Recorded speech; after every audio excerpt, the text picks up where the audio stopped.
काल बारामती येथे महायुती सरकारच्या कार्यक्रमात महाविकास आघाडीतील नेते शरद पवार यांनी हजेरी लावल्याने आघाडीत बिघाडी होण्याची शक्यता आहे। शरद पवारांच्या उपस्थितीमुळे वंचित बहुजन आघाडीने सावध भूमिका घेतली असून कार्यकर्त्यांना परस्पर आघाडीच्या बैठकीला न जाण्याची ताकीद दिली आहे। त्यामुळे शरद पवारांची ही एंट्री वंचितची महाविकास आघाडीतून एक्झिट ठरू शकते।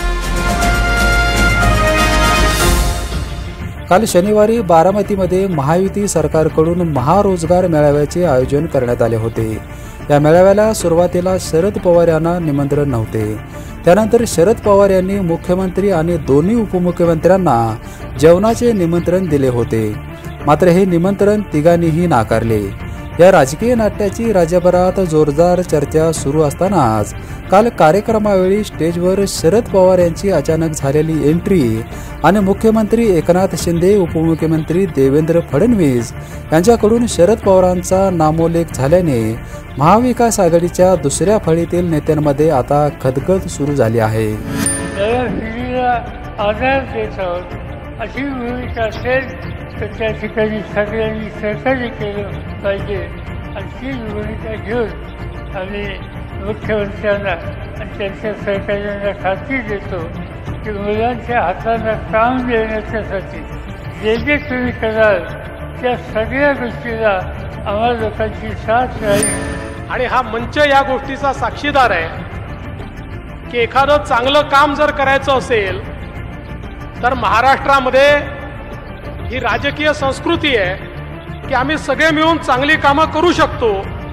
ठाकरे शिवसेना आणि काँग्रेसने या नाट्यावर अद्याप बोलणे टाळले असले तरी आघाडीत नव्याने दाखल झालेल्या वंचित बहुजन आघाडीने मात्र सावध भूमिका घेतली आहे। वंचितचे नेते प्रकाश आंबेडकर यांनी आघाडीच्या बैठकीला परवानगीशिवाय न जाण्याच्या सूचना आपल्या कार्यकर्त्यांना दिल्या आहेत।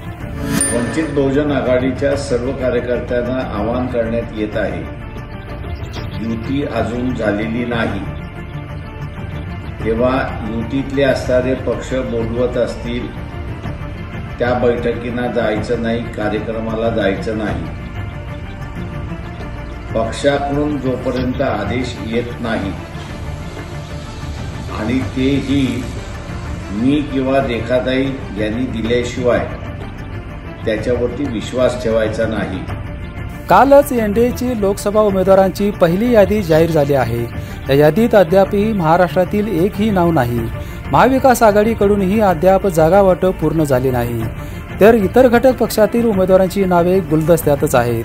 महाविकास आघाडीकडून जागा वाटप खोळंबले असतानाच आज प्रकाश आंबेडकर यांनी वंचितकडून अकोला, वर्धा आणि सांगलीतील उमेदवारांची नावे घोषित केली आहेत।